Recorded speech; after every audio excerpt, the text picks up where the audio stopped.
I have started to grow a huge amount of respect for David Goggins, who is, for all intents and purposes, probably the most intense human being that's alive today.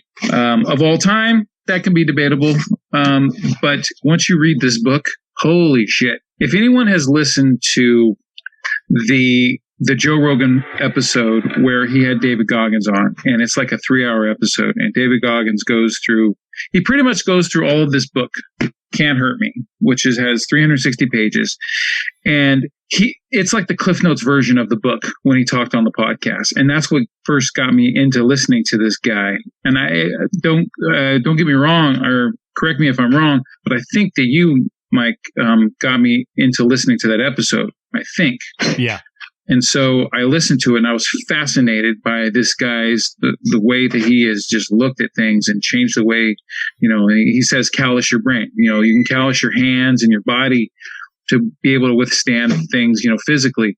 But if you can callous your brain, you can actually take yourself to levels that could never seem humanly possible. And this guy is the guy isn't just out there trying to do the most extreme things. He's also doing other things. The guy is all over the place. He was doing recruitment in more black schools and things like that because there weren't a lot of African Americans or black people going in for SEAL training and stuff like that. Because for people that come from down and out areas, they just don't have a different view on the military. And understandably, of course, but he would go there and he'd help recruit, and he would tell his story, and he'd get a lot of people that would, join up because of him.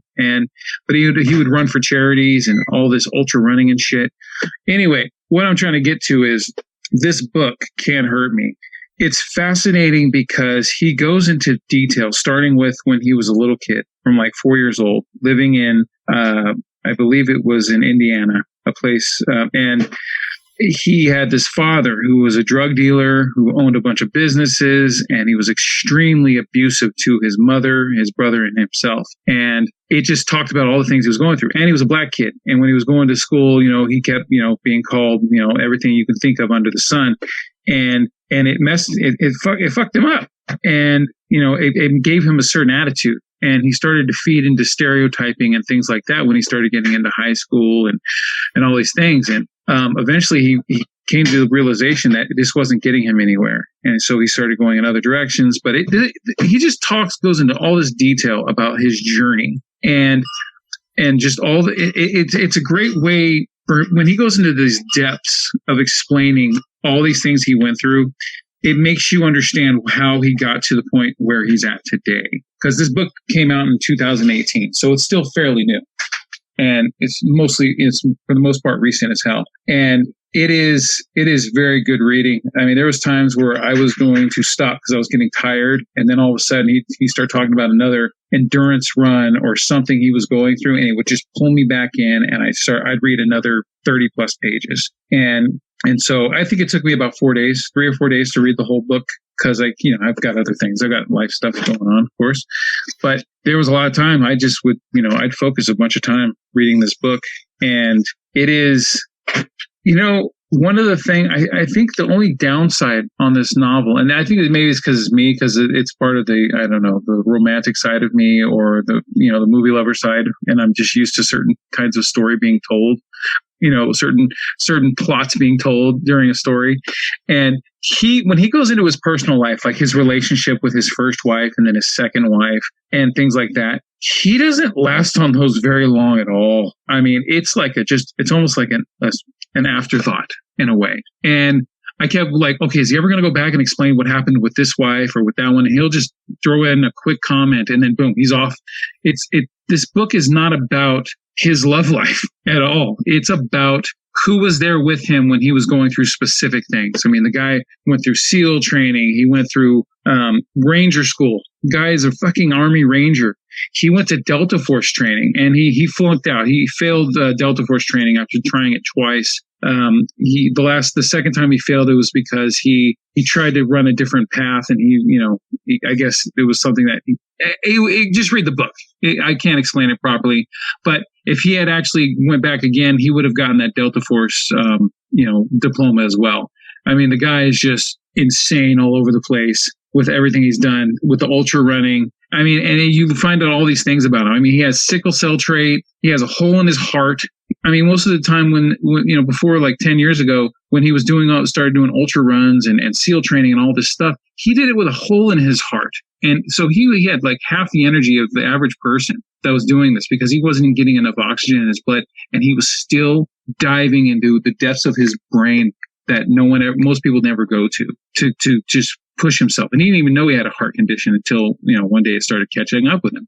And then he learned about yoga. I mean, he barely even talks about stretching. I don't even know if he mentions the word yoga in the entire book. He did when he was on the Joe Rogan podcast. But overall, he just talks about stretching and how important that is when you get near the end of the book. And like if he had been stretching a long time before some of those ailments that he was going through, he might have even, passed certain other things. But just when you listen to him talking about like his first training for his first 100-mile run, or when he did Badwater, which is it's like a 130-mile run in the middle of summer in Death Valley.